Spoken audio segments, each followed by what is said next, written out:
కర్కాటకం వారికి గనక చూసుకున్నట్లయితే కర్కాటకం వారు మదర్లీ నేచర్ ఉంటుంది సహజంగా వాళ్ళకి. అయితే మీకు పూర్వజన్మ కర్మ ప్లానెట్ ఏది అసలు? మీకు ఒక మహాదశ నడుస్తున్నప్పుడు అది మంచి ఫలితం ఇస్తుందా చెడు ఫలితం ఇస్తుందా అని ఎలా తెలుసుకోవాలి? ఇక్కడ పర్టికులర్గా మీకు మంచి చెడు ఫలితాలు ఇచ్చేటువంటి దాంట్లో ది మేజర్ పూర్వజన్మ కర్మ కారక ప్లానెట్ ఇస్ వీనస్. ఈ వీనస్ రాసుల్లో శుభగ్రహాలు ఉన్నాయి అంటే మీకు ఏ దశ అయినా చక్కగా యోగిస్తుంది, గుర్తుపెట్టుకోండి. మీరేం టెన్షన్ పడక్కర్లే మీ జీవితం గురించి. ఏళ్ళనాడు శని వచ్చిందండి, అర్ధాష్టమ శని వచ్చిందండి, అష్టమ శని వచ్చిందండి, కాలసర్ప యోగం ఉంది, ఇవేం పట్టించుకోకండి. సాఫీగా వెళ్ళిపోతుంటుంది. అంటే ఏంటి, మంచి మంచి చదువు, మంచి తల్లిదండ్రులు, మంచి ఉద్యోగము, మంచి జీవిత భాగస్వామి, మంచి గృహము, వాహనం, అలా వెళ్ళిపోతూ ఉంటుంది. ఏదో చిన్న చిన్న కామన్గా వచ్చేవి చిన్న చిన్న వస్తుంటాయి. అది మీరు దాన్ని పెద్దగా తీసుకోవాల్సిన అవసరం ఉండదు. కానీ వీనస్ గనక పాడయ్యాడు ఇంకా అది పూర్వజన్మ కర్మ. అది ఎలా అంటే ఒకదాని వెనకాతల ఒకటి, ఒకదాని వెనకాతల వస్తూ ఉంటుంది కర్కాటకం వారికి. సహజంగా మీకు ఎంత వాళ్ళకి అనిపిస్తూ ఉంటుంది ఏంటంటే నేను చాలా మదర్లీ నేచర్ ఉంటుంది, వీళ్ళ ఎమోషన్స్ చాలా ఉంటాయి. ఎవరికైనా ఏదైనా అయిపోతే ఇబ్బంది పడుతూ ఉంటారు. అయ్యో వాళ్ళకి ఇలా అయిందా అని వాళ్ళు కొంచెం మనసుతో ఆలోచిస్తుంటారు. ఇంత మంచివాడిని కదా, నాకెందుకు ఇలా జరుగుతుంది అనిపిస్తుంటుంది. ఇక్కడ ఏంటంటే ఒకటే గుర్తుపెట్టుకోండి, మీరు ఎగ్జామ్ రాసిన తర్వాత మీరు ఎంతసేపు మీరు పుస్తకం చదువుకున్నా ఆ ఎగ్జామ్ రిజల్ట్స్లో మార్కులు రావు. ఎగ్జామ్ రాయకముందే మీరు చదవాలి, అంతే కదండి. ఇప్పుడు ఎగ్జామ్ రాసిన తర్వాత నేను చాలా గంటలు రాత్రింపగలు చదివానండి, నాకు మార్క్స్ రాలేదంటే ఎలా వస్తాయి? రావవి. ఎగ్జామ్ రాసేసావు ఆల్రెడీ, నువ్వు అలాగే నీ పూర్వజన్మ కర్మలో చేసేసావు. అది నువ్వు ఇక్కడ అనుభవించాలి అంతే. మరి అనుభవించాల్సిందే నేను మార్చుకోలేనంటే ఖచ్చితంగా మార్చుకోవచ్చు. శాస్త్రం చెప్తుంది, వేదం ఉన్నదే రకరకాల మార్గాల ద్వారా మనం ఎలా బయటపడాలి ఈ కర్మ నుంచి అనేటువంటి. ఒకటే శరణాగతి. అలాగే మీ కర్కాటక లగ్నం వారు ఈ పూర్వజన్మ కర్మకారకుడు ఎవరో కూడా చూసుకోవాలి. శుక్రుడు అని చెప్పాను కదా. శుక్ర రాశుల్లో గ్రహాలే ఉన్నాయి. ఏ రాశులు అవుతాయి? మీ కర్కాటక నుంచి 4, 11 అధిపతి శుక్రుడు. సో తులలోని వృషభంలో ఏ ప్లానెట్స్ ఉన్నాయో చూసుకోండి. ఆ ప్లానెట్స్కి సంబంధించిన దానం ఇవ్వండి. అదొక్కటే మిమ్మల్ని బయటపడేస్తుంది. అది మీ దశని చక్కగా సెట్ చేస్తుంది, మీ అంతర్దశని సెట్ చేస్తుంది, మీ లైఫ్లో ఒక మంచి స్టేజ్కి కూడా తీసుకెళ్తుంది. సో అది ప్రధానంగా గుర్తుపెట్టుకోండి. అలాగే ఇక్కడ మరొక విషయం ఏంటంటే మీరు ఎక్కువగా స్కందుడిని ఎక్కువ ఆరాధించండి. ఎంత మీరు సుబ్రహ్మణ్యేశ్వర స్వామి యొక్క ఆరాధన చేస్తుంటారో మీరు చేసే వర్క్, మీరు చేసే పూర్వజన్మ కర్మలో ఉన్నటువంటి కొంత దోషం తగ్గడం, ఇవన్నీ కూడా జరుగుతాయి, గుర్తుపెట్టుకోండి. సుబ్రహ్మణ్యేశ్వర స్వామి యొక్క ఆరాధన లేదా సూర్య నమస్కారాలు ఇది మెయిన్గా చేయాలి. ఖచ్చితంగా మీకు ఫైనాన్షియల్గా కానివ్వండి, మీ మహాదశల్లో అంతర్దశల్లో ఉండేటువంటి నెగటివ్స్ కానివ్వండి, మీకు ఎవరైనా ఏదైనా ఒక బ్లాక్ మ్యాజిక్ చేశారు, లేకపోతే మీకు ఏదో తెలియకుండా ఒక గాలి దుల్చోకింది, ఇవన్నీ కూడా తొలగిపోతాయి ఇది మీరు ఆచరించటము వలన. ఇక్కడ ఒకటే గుర్తుపెట్టుకోండి, లగ్నానికి శుభులు పాపులు అని ఉంటారు. ఇందులో ముఖ్యంగా మేషము, కర్కాటకము, సింహము, వృశ్చికము, ధనస్సు, మీనము ఈ లగ్నాలు గురువర్గ లగ్నాలు. ఓకే. అదేవిధంగా శనివర్గ లగ్నాలు అంటే వృషభము, మిథునము, కన్య, తుల, మకర, కుంభాలు శనివర్గ లగ్నాలు. ఇందులో మీది ఏ లగ్నం అయితే ఆ లగ్నానికి శుభులు పాపులను వేరువేరుగా ఉంటారు. అంటే శనివర్గ లగ్నాలకేమో శని, శుక్ర, బుధ, రాహువు శుభులు అవుతారు. గురువర్గ లగ్నాలు అని చెప్పుకున్నాను కదా, నేను మీకు చెప్పాను కదా, ఏది మేషము, కర్కాటకము, సింహము, వృశ్చికము, ధనుర్మీన లగ్నాలు. వీళ్ళకి శుభులు ఎవరు సర్వసాధారణంగా అంటే వీళ్ళకి శుభులు చూసుకుంటే కనుక గురువు, కుజుడు, రవి, కేతువు, అదేవిధంగా చంద్రుడు.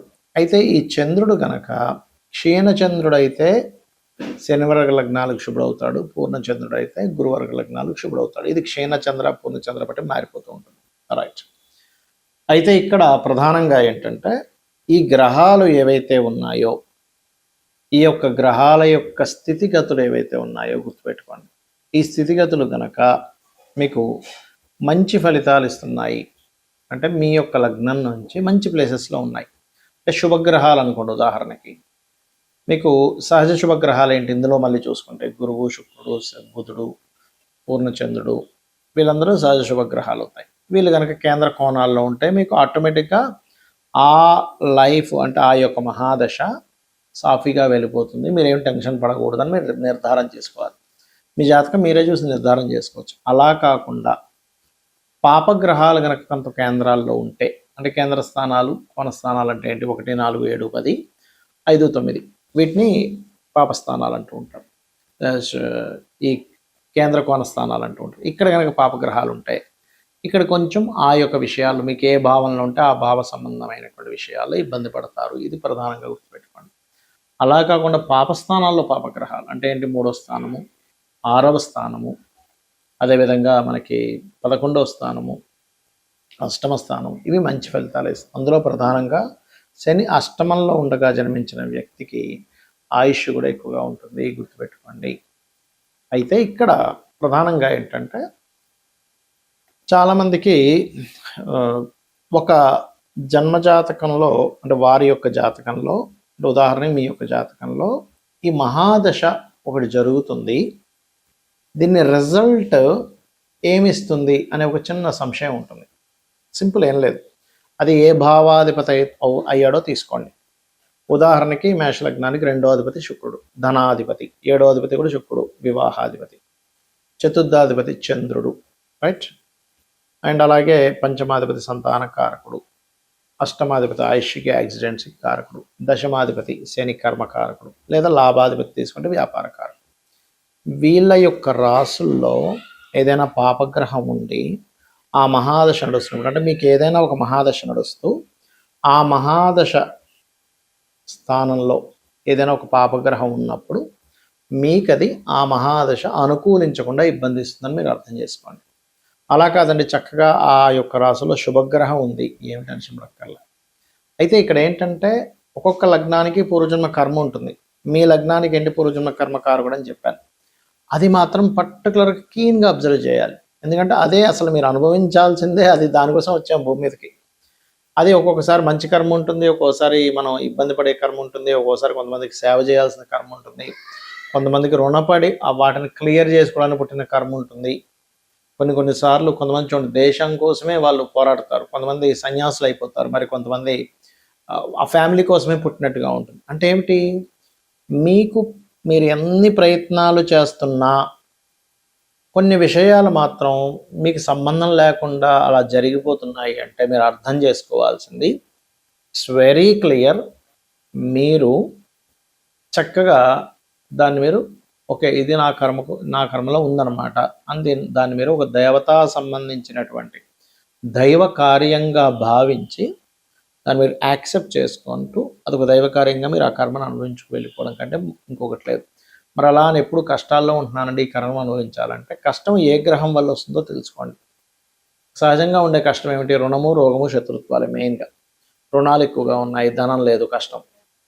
హెల్త్ ఇష్యూస్ ఉన్నాయండి, అదొక పెద్ద కష్టం.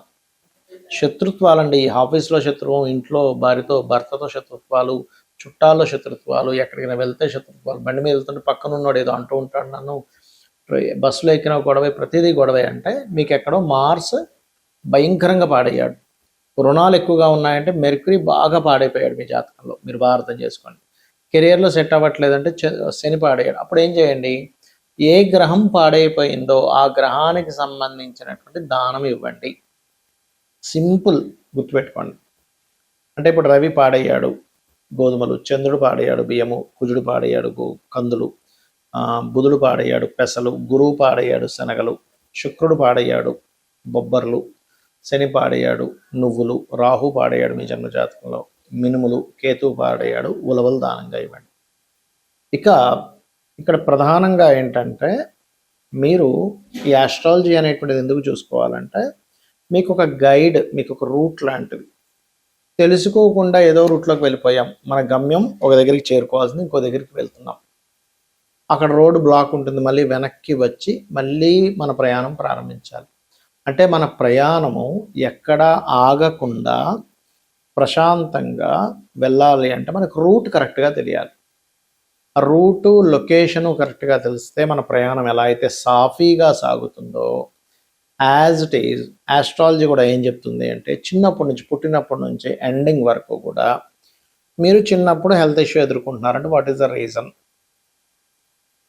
దానికి రెమెడీ చేసుకోమని చెప్తుంది. అలాగే ఎడ్యుకేషన్లో డిస్టర్బ్ అవుతుంది, లేకపోతే ఎడ్యుకేషన్ మీకు ఎక్కట్లేదు, లేకపోతే మీకు బిజినెస్ యోగాలు ఉన్నాయి, చదువుకొని ఏదో మీరు ఆఫీసర్ అవ్వాల్సిందే, ఏదో కలెక్టర్ అయిపోవాల్సింది లేదు, మంచి బిజినెస్ మ్యాన్ అయ్యి ఇంకో 10 మందికి ఉద్యోగాలు ఇప్పించే యోగం ఉన్న జాతకం, అది మీకు ఒక క్లారిటీ ఇస్తుంది. అది కాకుండా మనం చూడండి, కొంతమంది కొన్నిసార్లు రాంగ్ పర్సన్ ఎంపిక చేసుకుంటాం, రాంగ్ డెస్టినీ, రాంగ్ బిజినెస్ ఎంపిక చేసుకుంటాం, రాంగ్ ఇన్వెస్ట్మెంట్స్ చేస్తాం. What is your right investment, what is your right destiny, మీ బిజినెస్ ఏమిటనే ఒక స్పష్టమైనటువంటి విషయాన్ని మీకు చెప్తుంది. అది నేను మీకు ఇందాక చెప్పినట్టుగా అది చెప్తుంది. కానీ ఒక్కొక్కసారి మనకి దశాలు సరిగా దశ సరిగా లేనప్పుడు, అంతర్దశలు లేనప్పుడు, ఇబ్బంది వస్తున్నప్పుడు అది దశ ఏంటి, ఆ రాశిలో ఉండే గ్రహం ఏంటో తెలుసుకొని దాని పొజిషన్ బట్టి మీరు దానం కనుక ఇచ్చుకున్న, రెగ్యులర్గా లలితా సహస్రనామాలు చేసుకున్నా మీకు ఖచ్చితంగా బాగుంటుంది. శ్రీమాత్రే నమః.